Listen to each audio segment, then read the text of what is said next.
There's been talks of the rapture, the apocalypse, Armageddon, the conclusion of the system.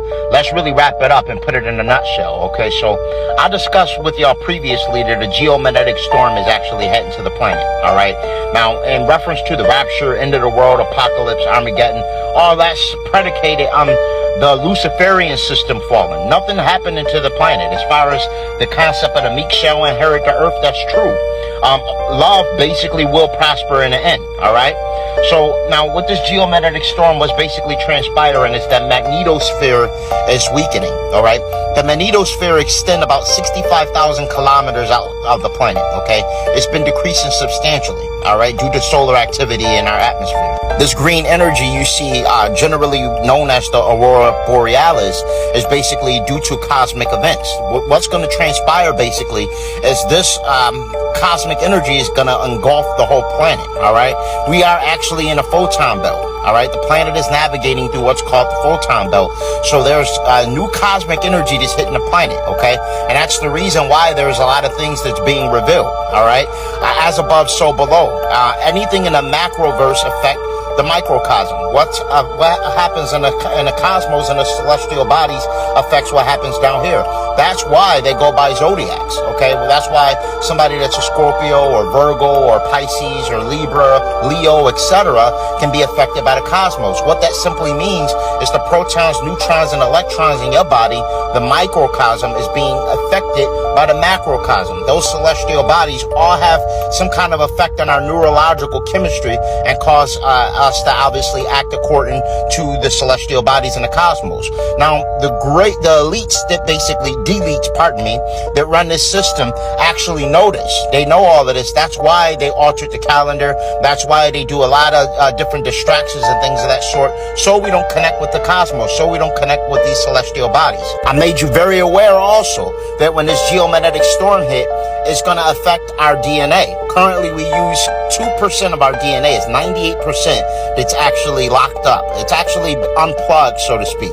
All right, and this transpired due to the Anunnaki, basically, the ancient astronaut race that seeded the planet, okay, that created the first Adamu, which you guys know as the Adam, so to speak, was the Adamu, who was conceived through Ninhursag or Inanna, which was the Anunnaki queen, who basically conceived Adam. Now, the Garden of Eden, as I explained in previous videos, was one huge experiment. It was basically a testing facility.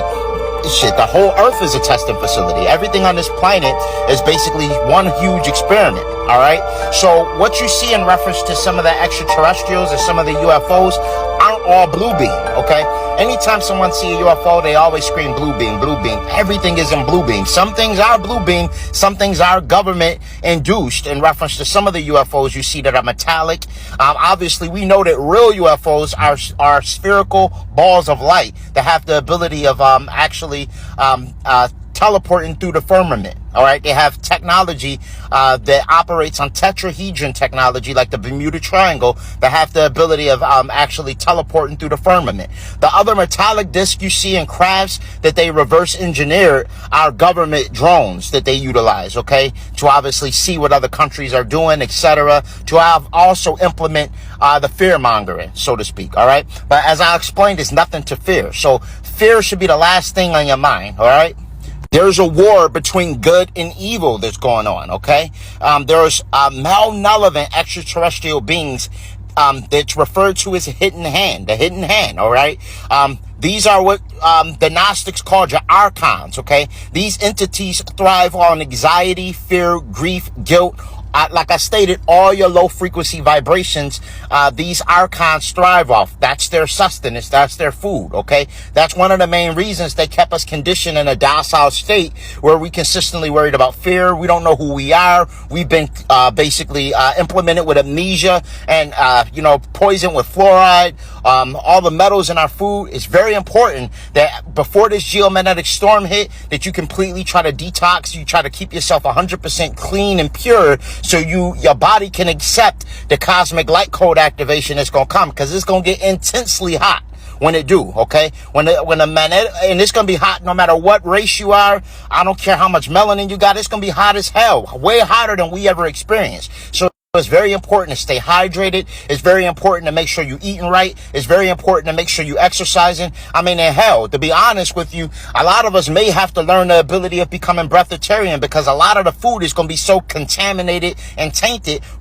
that we ain't going to even be able to consume the food, okay? So it's very important to meditate, to focus on basically trying to repurify your body as much as possible before the solar event take place. Now, a lot of y'all are aware that when this do happen, okay, once this dormant DNA is activated, we going to receive powers, okay? Contrary to what a lot of y'all believe, our avatars are phenomenal. We've been poisoned by aluminum, barium, fluoride, all the food with GMOs, genetically modified organisms. So many things they use to deplete these avatars, okay? Because they phenomenal, all right? And once the solar energy really hit us, and our dormant thoughts from all our epigenetic storage is unlocked, we're going to really remember who we are, and we're going to have the ability of accessing powers like flight, telekinesis, clairvoyance, pyrokinesis, breathing underwater, teleportation, running super fast. I told you, X-Men, Avengers, any of these animes are predicated on us and our actual biology.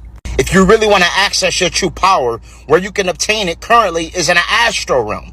Currently, they're warring in an astral realm, all right? It's a war between light and dark, malevolent versus benevolent, good versus evil, whatever you want to call it, however you want to say it.